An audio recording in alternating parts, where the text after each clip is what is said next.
Hey guys, it's Anpu and welcome to another video. This video is a bit more of a serious video for you guys. I know my previous videos have been, a bit more light-hearted and a bit more funny, but this video I wanted to keep it serious because it's about a serious topic. Now, if you're moving to London, one thing on your mind might be how to stay safe in London. Now, I'm not going to make London seem like a really bad place and, give the impression that there's like gun crime and knife crime around every corner and on every street. That's not the case, but you do have to be aware about how to protect yourself and avoid unnecessary encounters. And in this video I'm going to give you 7 tips to help you stay safe in London. Please mind the gap between the train and the platform. Just to give you a little bit of background, I grew up in a South London estate, and what that is, it's like a block of flats, and it's known for, it's gun crime, it's knife crime. It's just not a very safe place to grow up, to be perfectly honest with you. Growing up, my family and I have encountered violence, and we've seen a lot, and I've seen a lot. I've seen a lot of violence. There are particular things that I have developed due to my background to kind of protect myself. And it's a few of those which I wanted to share with you today. Now, a few of the tips that I might give you today might seem a bit extreme and, a bit out of this world. Like, really, Anbu? Like, do I really have to do that? Do I really have to take those precautions to stay safe? Is London really that bad? No, not all of London is bad, but there are particular places in London which you want to avoid. Let's get straight into this video. So the first tip is to keep your valuables out of the way. I can't stress how important it is that you keep your phone and your wallet just out of the way and out of sight. It's just like an invitation for someone to approach you and mug you. Mug basically means when someone comes up to you and steals something off you. Tip number 2 is to avoid rather than encounter. What I mean by this is if you can see a dark alleyway or a dimly lit street, I suggest you just avoid that street completely. Now, just to give you an example, I used to work in a restaurant. The shift would finish at 3 a.m. in the morning. I would have to walk through this really dark park. There was no lights at all, and you honestly couldn't even see your hands like 5 centimeters away from you.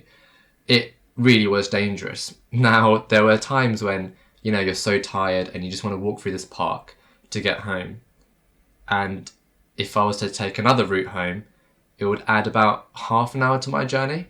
But I took the longer route because it's not worth it.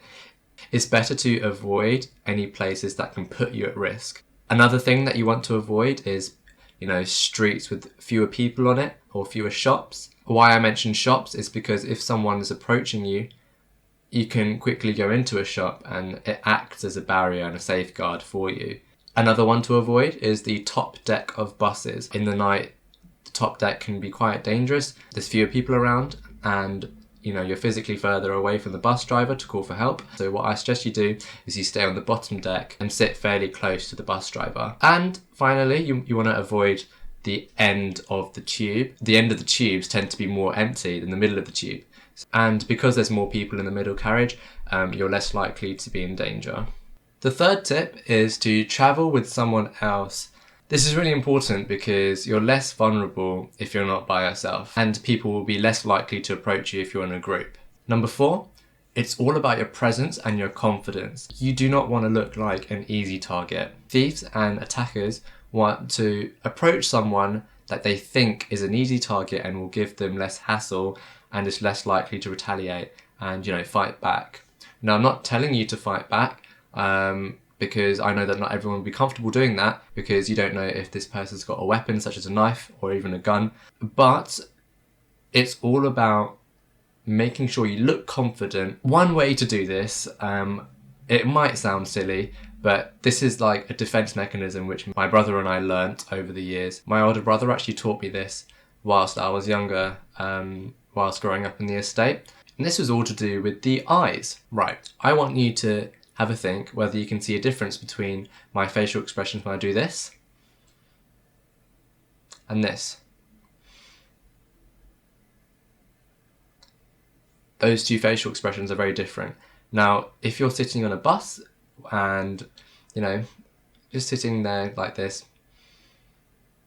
you look like you're more of an easy target than someone who has their eyes squinted a little bit and has more of a mean presence to them.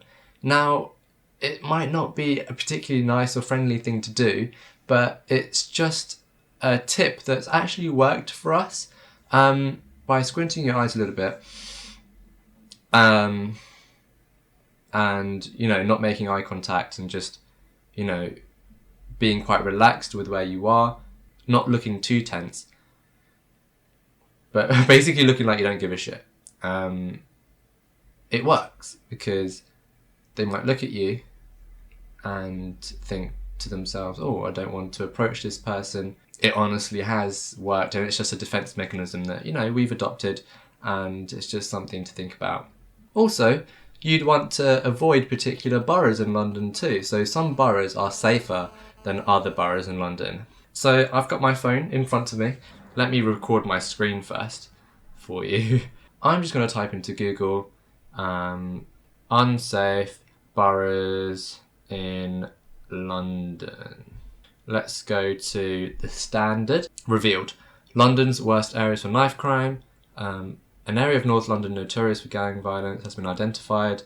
Haringey, so Wood Green, Tottenham.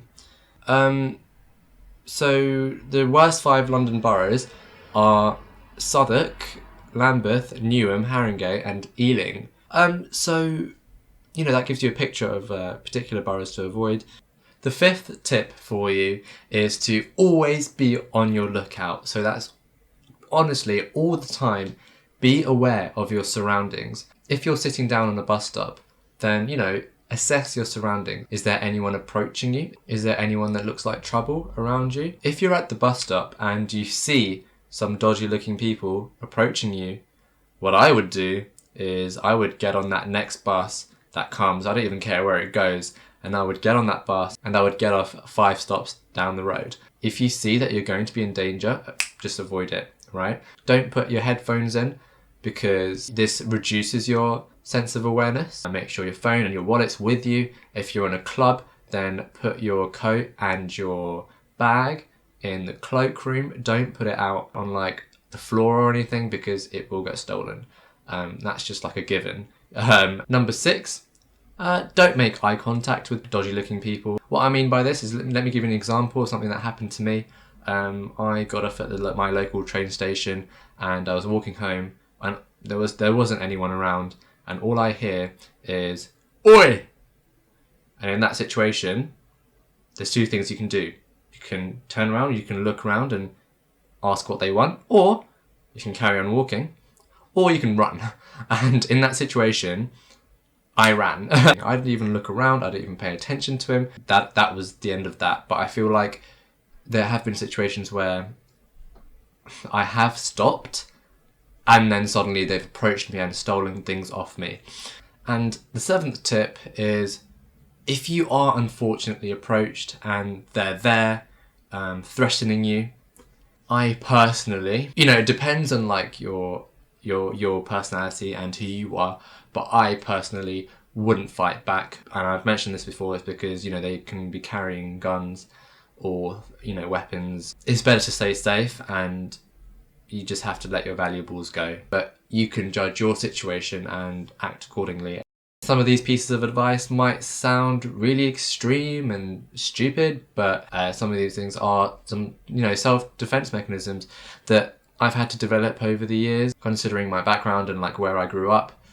So it's not like I've wanted to do these things, it's I've had to defend myself. And also, sorry if this video has like a negative tone. I am aware that I probably made London look really bad and dangerous, but honestly, it's not the case. It's particular parts of London which are dangerous and particular parts are much safer than others. So it's all about just me wanting to keep you guys safe. You could really avoid some dangerous situations. And on the very few days that we have decent weather, there's no aircon. It looks something like this.